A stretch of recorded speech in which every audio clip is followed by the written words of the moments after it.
नमस्कार। आज अपने चैनल पे उपस्थित हैं मुजफ्फरपुर के साहित्यकार, अधिवक्ता श्री अंजनी कुमार पाठक जी। स्वागत है सर आपका दिव्यरश्मि चैनल में। आप मुजफ्फरपुर कोर्ट में वकालत भी करते हैं, आपकी कुछ पुस्तकें भी प्रकाशित हो चुकी है और आप सरकारी सेवा में भी थे। तो अचानक से सरकारी सेवा से वकालत में आना और वकालत से फिर साहित्य के क्षेत्र में आना, ये सफ़र कैसा रहा? हिंदी साहित्य का क्षेत्र ऐसा है जो कि जन्म के साथ शुरू होता है और अंत तक रहता है। बचपन से ही साहित्य संगीत की ओर झुकाव था।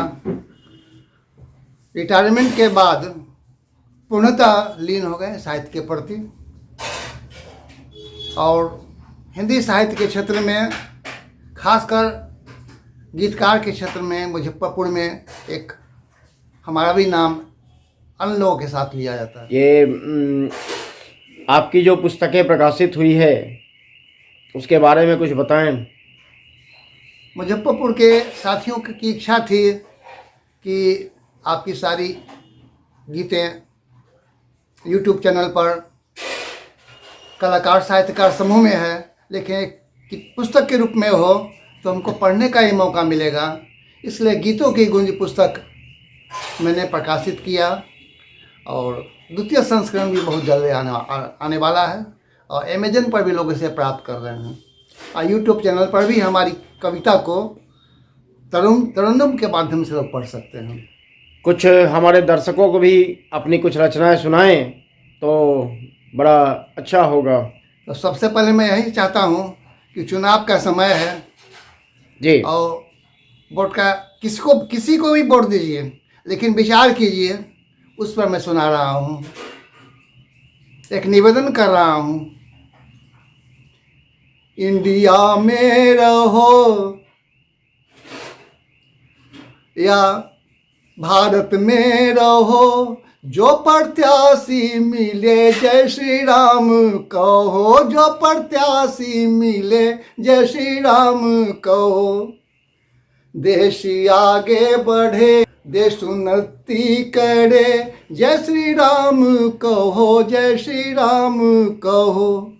जनता ही जन जिससे मिलता है आसन, जो प्रत्याशी मिले जय श्री राम कहो। जनता ही तराजू, जो नेता को रखता काबू, जय श्री राम कहो, जय श्री राम कहो। यही जनता से निवेदन करते हैं।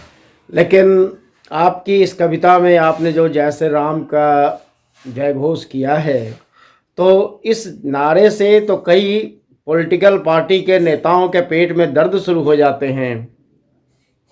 ऐसी बात नहीं है। राम हमारे आस्था के केंद्र हैं और समस्त हिंदू के लिए तो कम से कम है ही। इस कारण से ऐसी बात नहीं है और कभी किसी राजनीतिक पार्टी में नहीं रहता है। ऐसे भी मैं गीतों के गुंज के माध्यम से जानकारी दिया हूँ और लोगों से निवेदन किया हूँ कि साहित्यकार वही होता है जो किसी राजनीतिक पार्टी में नहीं रहता है।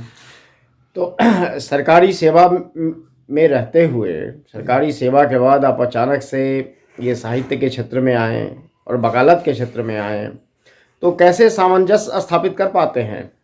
हमारे लड़के भी वकालत करते हैं, तो मैं मोटा मोटी अपने लड़के को ही प्रोत्साहित करता हूँ, असिस्ट करता हूँ, उनके साथ में रहता हूँ, इसलिए हमारा काम आसानी से हो जाता है।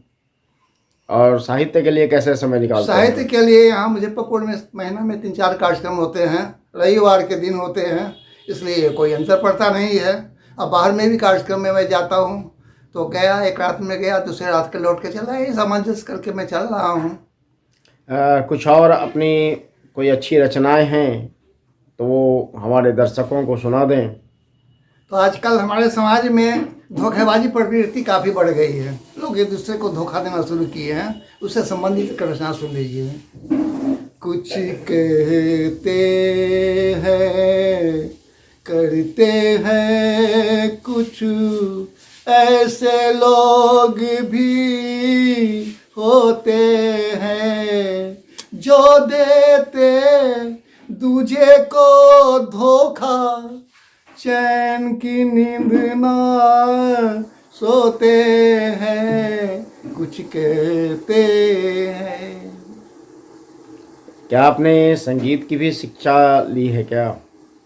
बचपन से संगीत और साहित्य की ओर माँ देवी की कृपा, सरस्वती की कृपा है, और मैं कहीं से कोई ट्रेनिंग नहीं लिया हूँ। जी, बहुत बहुत आभार आपका। आपने अपना कीमती समय दिया हमारे चैनल के लिए। आपको ही बहुत बहुत धन्यवाद।